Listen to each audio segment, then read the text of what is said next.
Hello, I'm James Watson, and we are going to talk about the quantum error correction papers of the week. This week being the week beginning Monday the 15th of June and ending on Friday the 16th of June, both 2022. We begin with secure multi-party quantum computation based on triple even quantum error correcting codes. And this is quantum computation, but it's multi-partite quantum computation, so it's got some quantum communication in there as well. How are you going to do error correction for that? Well, they've thought about it and written a paper on it. So if you want to know more about that, check out the link in the description below. Also, we have on probabilistic quantum error correction. This is also from Monday. So this is something which is not the normal way of doing quantum error correction. Maybe it's a bit more in the direction of error mitigation, but nevertheless, interesting. I didn't have too much time to look at this, so I can't offer any more insights than that. On Tuesday, we had self-correction from higher form symmetry protection on a boundary. So basically, there was a model by Robertson Bartlett a while ago, which proposed a 3D self-correcting memory. So a self-correcting memory is where you don't have to actively be measuring the system, taking information and acting upon it in order to get rid of errors, but the system should sort of sort itself out. So maybe the error costs energy in order to happen, which will prevent it happening in a lot of cases. But then even when it does happen, it may convince it to decay back down to a lower energy state, therefore correcting the error. So the hope for a long time was that we could have something that would be buildable in 3 dimensions and would just take care of errors in a way that we could ignore them and allow us to build very easy quantum computers. At the moment, I think that no one really has that hope anymore, but these models for self-correcting memory are still very interesting sort of toy models at the interface of condensed matter and quantum information theory. So I think they're very interesting. There's some interesting science there, and that's what's going on here. They took the Robertson Bartlett model and made it better, which, is good. They also cited a few of my papers, also good. And there's a bit of a good introduction to these kind of symmetries that are involved in the paper as well, so you can check that out. Then we have the main events of the week that began on Wednesday. So on Wednesday, we had an efficient decoder for linear time quantum LDPC code.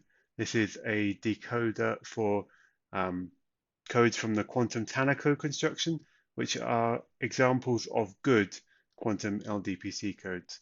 So currently, for example, when we're thinking about building quantum error correction in a real quantum computer, we're often thinking about topological codes like the surface codes, but these actually don't have great sort of properties. The amount of physical qubits you need to build one error-corrected logical qubit is huge. They're big and bulky and bloated and probably quite nice to actually implement, which is why we're still going for them.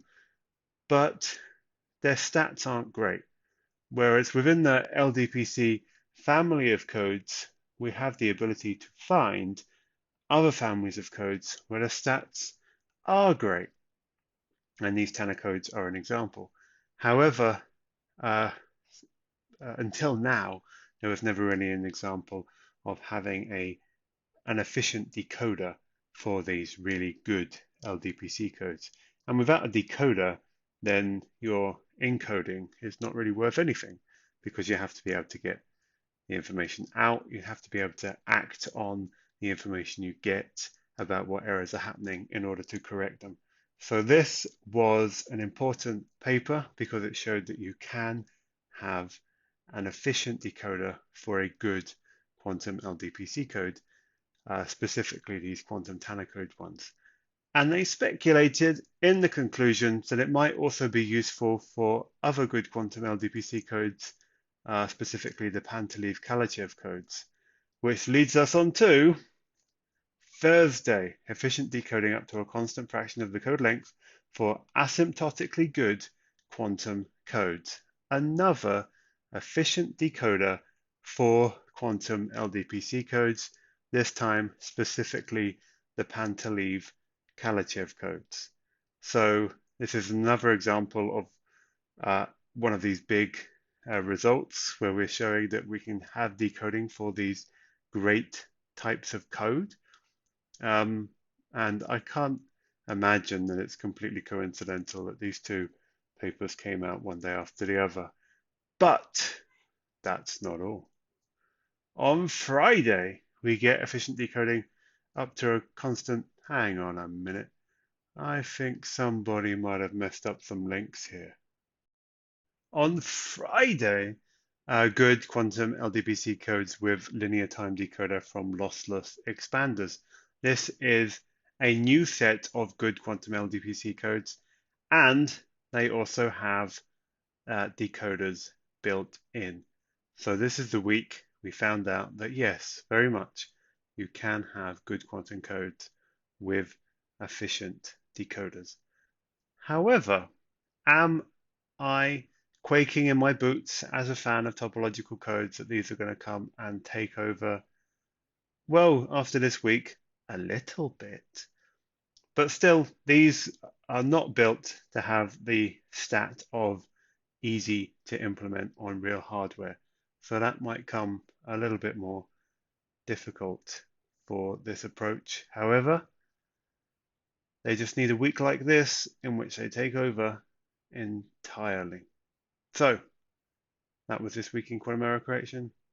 Thank you for watching and goodbye.